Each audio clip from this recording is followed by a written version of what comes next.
Hello बच्चों, घूमने जा रहे हो? ये कौन सा गांव है सामने? रायकोली। रायकोली है ये। हाँ।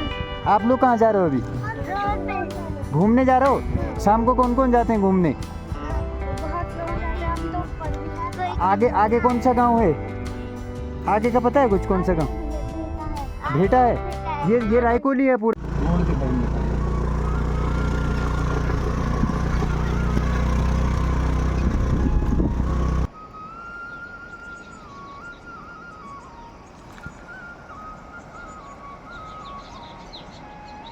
नई तकनीकी से कृषि करें ना।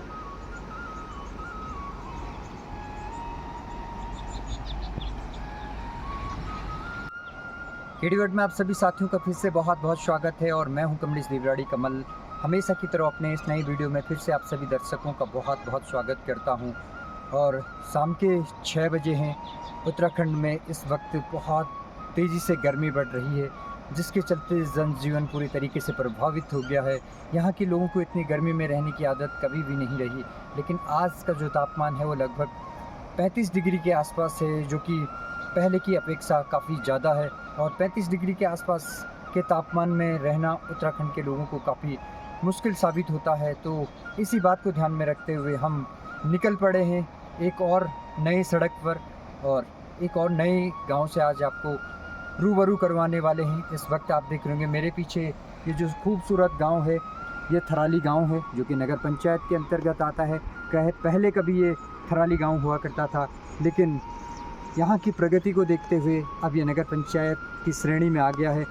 तो आज इसी थराली ब्लॉक के एक बहुत ही खूबसूरत गांव चौंडा विलेज से मैं आप लोगों को रूबरू करवाने जा रहा हूं। वहाँ की प्राकृतिक सौंदर्यता मैं आपको दिखाऊंगा, वहाँ की कुछ खूबियाँ रैंडमली जो हमको नॉलेज में आएंगी वो हम आप लोगों तक पहुँचाने की कोशिश करेंगे। कहा जाता है कि यहाँ नई तकनीकी से कृषि करने के लिए चौंडा गांव बहुत मशहूर है इस नए दौर में, जहाँ लोग पॉली हाउस के माध्यम से, ग्रीन हाउस के माध्यम से डेली बिकने वाली सब्जियों को उगाने का काम कर रहे हैं। तो उसी को ध्यान में रखते हुए आज के इस एपिसोड में, इस नए जर्नी में हम आपको मिलाने वाले हैं चौंडा गांव से। चौंडा गांव की खूबियाँ क्या क्या हैं वो भी आपको इस वीडियो के माध्यम से देखने को मिलेंगी।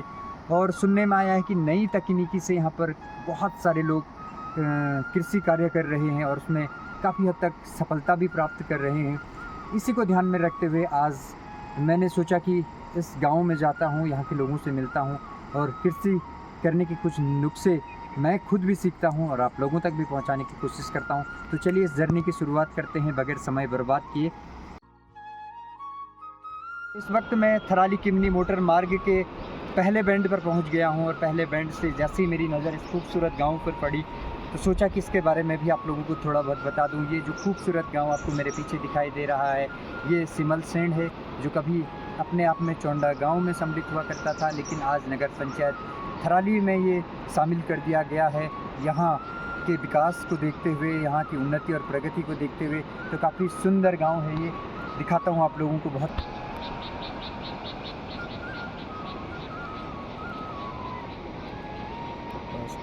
समय जाया कि यहाँ से आगे के सफ़र की शुरुआत करते हैं।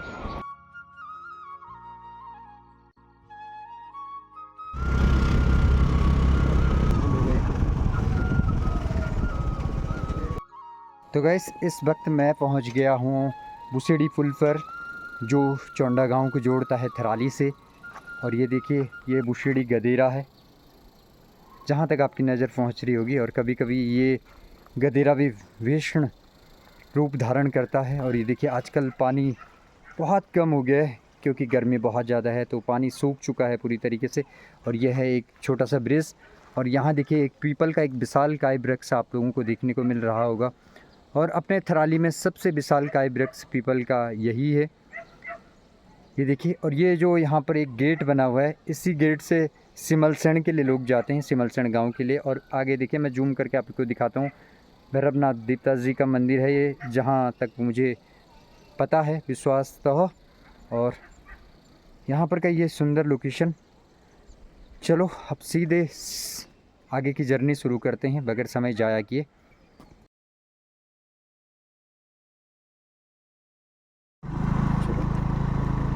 हेलो बच्चों, घूमने जा रहे हो? ये कौन सा गांव है सामने? रायकोली। रायकोली है ये। हाँ। आप लोग कहाँ जा रहे हो अभी? रोड पे। घूमने जा रहे हो? शाम को कौन कौन जाते हैं घूमने? बहुत लोग जाते हैं, अभी तो ऊपर भी है। कोई आगे आगे कौन सा गांव है? आगे का पता है कुछ? कौन सा गांव? बेटा है। भेटा है। ये रायकोली है पूरा। हाँ, ये पूरा रायकोली। उधर से निकल जाता है। वाह, थैंक यू। हाँ, थैंक यू बच्चों।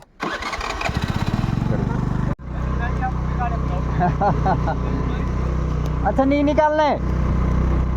अली किमनी मोटर मार्ग से एक और सुंदर गांव आप हमारे पीछे देख पा रहे होंगे। इस गांव का नाम है रायकोली। ये भी थराली ब्लॉक के ही अंतर्गत आता है। बहुत ही सुंदर गांव है और ये देखिए गांव काफ़ी कंजेस्टेड है जैसा कि आप देख पा रहे होंगे, लेकिन काफ़ी अच्छा पर्यावरण है। विभिन्न प्रकार के वृक्ष वहाँ दिखाई दे रहे हैं।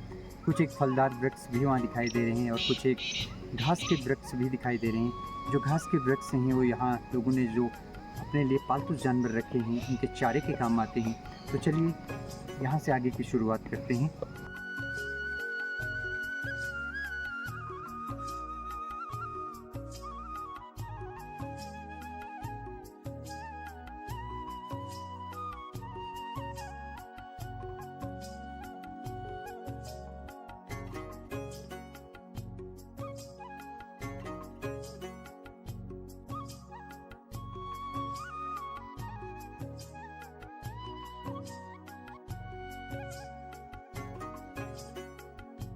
फाइनली आपका भाई पहुंच गया है चौंडा गांव में, जो कि बहुत ही सुंदर गांव है और कृषि के लिए बहुत मशहूर है। मैंने पहले आपको बता दिया है। रैंडमली पता करेंगे कहाँ कुछ है।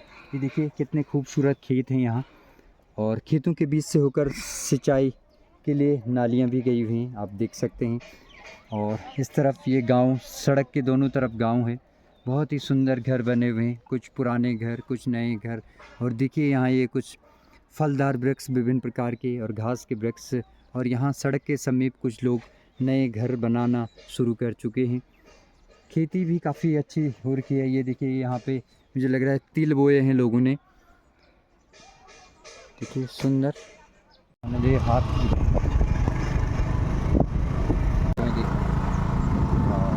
टमाटर की खेती की हुई है। ज़बरदस्त खेती की हुई है।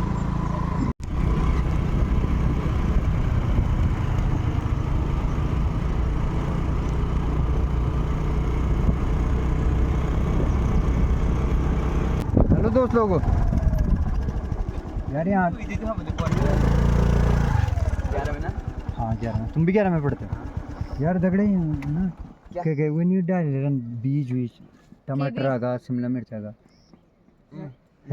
केवा मिलालडा नाना सबके बूते हाथ यहाँ ये रोड आसपास भी बूते उनके हाँ हैं लोगों बूते और क्योंकि लोग बहुत बूते थे ना अभी कोई इन आदमी जाननी तुम जो कि मतलब हम तो बेचो लेकिन यार ड्यू में हैं ये ड्यू ड्यू और ड्यू में चल ड्यू भाई दोस्त उन्हें पे बैठा ये अरे भैया हैं जिनका वहाँ पे नहीं है वो खेत हाँ उनने जो जय नहीं लागी जय अच्छा पहले वो कर पूछे हाँ। नहीं तो पे उसका पहले तुम ड्यू पूछा ड्यू नहीं हाल तो भाई गाली वाली दीदी लॉजिक नहीं थी पे हैं निकाली वाला टमाटर और निकालो और इसमें पूछ गया फाइनली हमें चौंडा गांव में एक बहुत ही कर्मठ किसान मिली गए जिनके पास हमें कुछ पौध मिलने वाली है आज।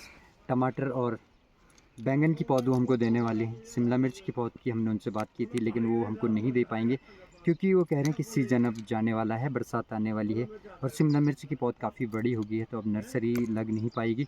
तो सीधे उनकी बागवानी में मैं आपको ले चलता हूँ और उनसे कुछ ख़रीदारी भी करेंगे। उसके अलावा वो हमें रोज़ फ्रेश वेजिटेबल्स भी दिया करेंगे जो कि बिल्कुल जैविक होंगी और उसे आप हमारी शॉप पर आकर ख़रीद सकते हैं अपने अच्छे स्वास्थ्य को ध्यान में रखते हुए। तो चलिए उधर ले चलता हूँ आपको। पूरी मल्चिंग विधि से भैया ने लगाए हैं और इस तरह मल्चिंग करके करेले लगाए हैं और इस वाली लाइन में भैया ने 1 2 3 4 इन 4 लाइनों में भैया ने मल्चिंग करके बैंगन की पौध उगाई हुई है और इस तरफ देखिए भैया जी ने शिमला मिर्च की पौध उगाई हुई है 1 2 3 इस 3 लेयर में।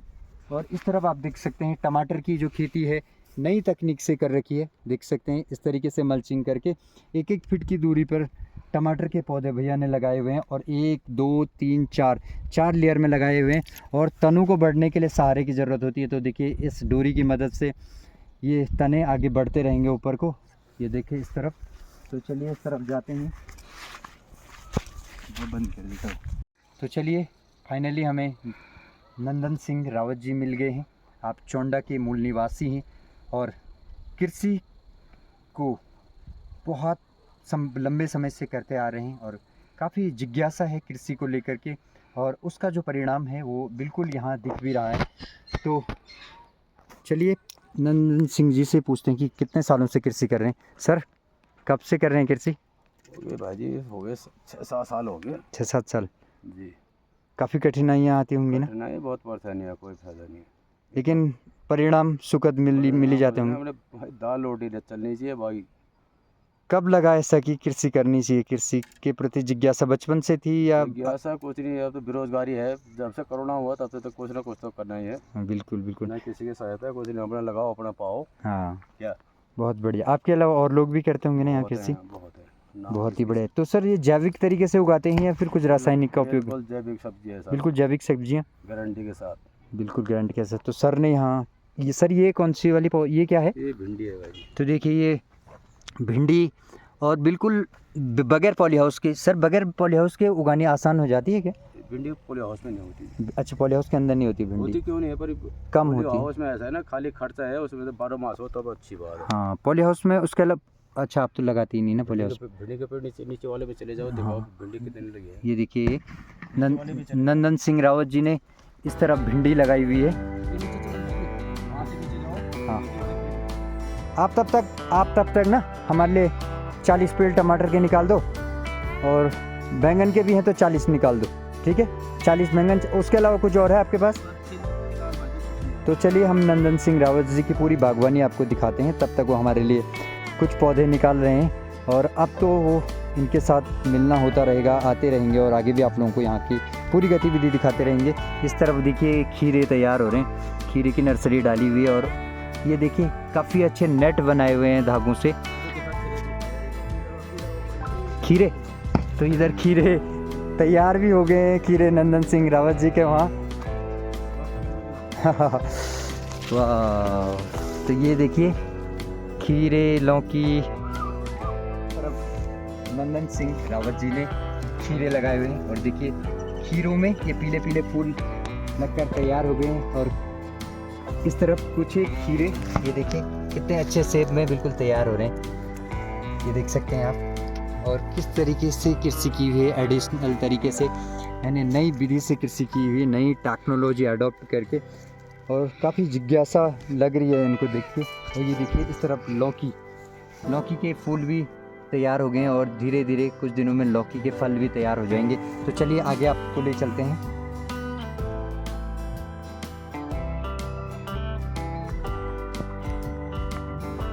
सिंह रावत जी बगीचों को तैयार करने के लिए पहले मिट्टी और जैविक खाद को आपस में मिला लेते हैं। उसके बाद मिट्टी तैयार होने के बाद उसके ऊपर से मल्चिंग कर देते हैं और पौधे को जिस प्रकार से लगाते हैं आप देख सकते हैं।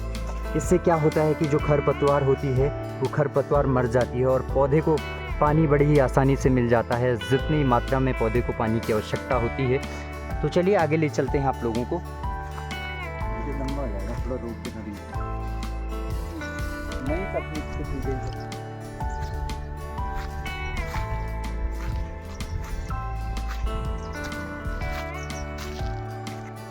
तो नंदन सिंह रावत जी ने इस तरफ भी भिंडी उगाई हुई है, देख सकते हैं आप। भिंडी क्यों उन्होंने मल्चिंग नहीं किया हुआ है, क्योंकि भिंडी उनका कहने का तात्पर्य था कि ऐसे हो जाती है। और भिंडी के देखिए ये कितने खूबसूरत फूल लगे हुए हैं भिंडी के, और भिंडी छोटी छोटी ताज़ी भिंडी लगी हुई है यार, जैविक भिंडी है तो हमारी सेहत के लिए काफ़ी अच्छी है।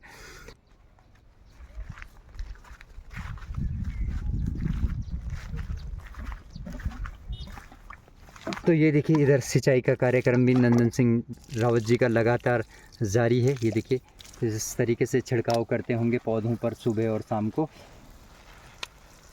ये देखिए और भिंडी देखिए यहाँ इस तरफ भिंडी काफ़ी अच्छी हो रही है। ये देखिए बहुत ही खूबसूरत भिंडी, और यहाँ आने के बाद काफ़ी प्रोत्साहन मिला। इस तरफ क्या है, इस तरफ आप देख सकते हैं मेरे चारों तरफ नंदन सिंह रावत जी ने फ्रेंच बीन्स बोई हुई है।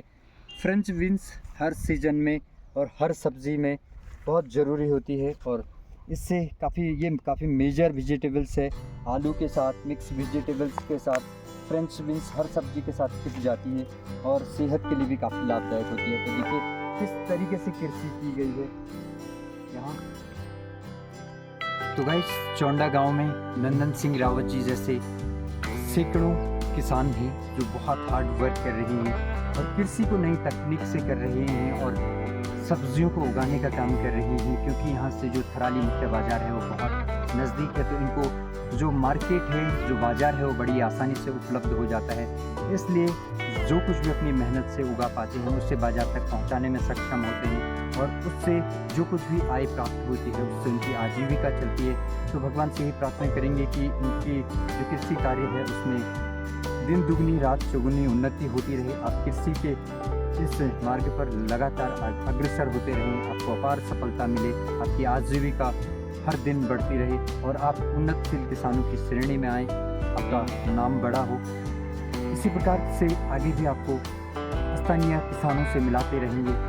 ऐसे किसानों से हमें बहुत कुछ सीखने को मिलता है। आप भी बहुत कुछ सीख सकते हैं और आगे इन्हीं से जो सब्जी हम खरीदेंगे, जो बिल्कुल जैविक सब्जियां होंगी, उन सब्जियों को यदि आप खरीदना चाहते हैं तो आप हमारी शॉप पर आ सकते हैं। जैसा कि आपको पता है हमारी जो वेजिटेबल्स और ग्रॉसरी शॉप है वो मुख्य बाज़ार थराली में है। वहाँ पर हम आपको जैविक सब्जियाँ उपलब्ध कराने का काम करते हैं। तो आइए और ख़रीदिए जैविक सब्जियाँ अपनी सेहत को ध्यान में रखते हुए, क्योंकि सेहत से बढ़कर इस दुनिया में बड़ी दौलत कुछ भी नहीं है। गाँव के इस सफ़र में आज के लिए इतना ही। आगे भी ऐसे ही उन्नतशील किसानों से आप लोगों को मिलाते रहेंगे। बने रहना हमारे चैनल के साथ।